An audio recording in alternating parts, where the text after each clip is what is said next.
as I said, my own background, my own upbringing was post-civil rights. It's during the kind of anti-apartheid movement, but it was sort of in between concrete, defined social movements. And I think there was this hope, this expectation that somehow integration was going to be the antidote to a lot of the struggle, just the fundamental struggle of being a human being, of being a citizen in this country for Black people. And that's not the reality. And the reality is that structural change has to happen to allow people to earn a living. Structural change has to happen to allow people to have an education.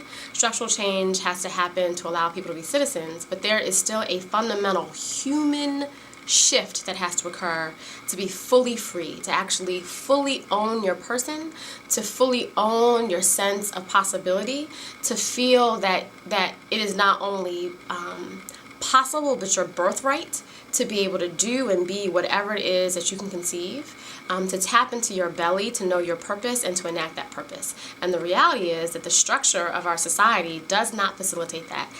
Not only doesn't facilitate that, it's actually designed to not facilitate that. That's the reality. We can talk about all kinds of abstract ideas like post-race, but the bottom line is that we still structurally, as a country, because we were founded on stolen land and on the idea that human beings could be property, fundamentally we are designed as a nation to oppress.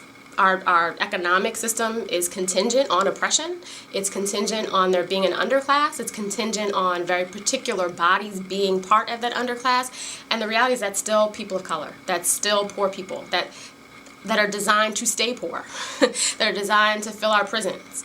Because that's its own economy and industry. So the reality is, until we actually live in a society where to be human is to be human, period, we aren't free.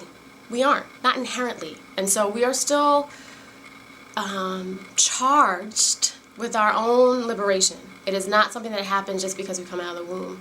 We are still living in a time, ever more in a time, where our daily decisions, our life path, has to be charted in such a way that we go against the grain of what was designed for us to be, that we actually own our lives. And so in saying all that, recognizing that in terms of policy, in terms of the legacy of oppression, the legacy of having the wealth of your family's labor stripped from you, and so not having that to build on now, in that context, there have to be other interventions. There have to be ways that free our thinking, that expand our notion of what's possible for ourselves and the world, where our own capacity to envision change is nurtured, because again, that is not part of our education system.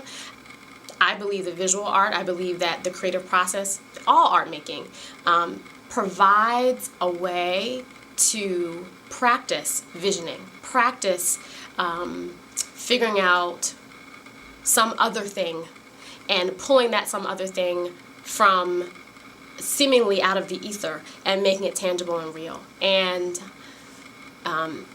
my own work, my own choices personally are about how am I enacting my full purpose, not as a Black woman, but as me, specifically, my spirit on this planet and who I came to be.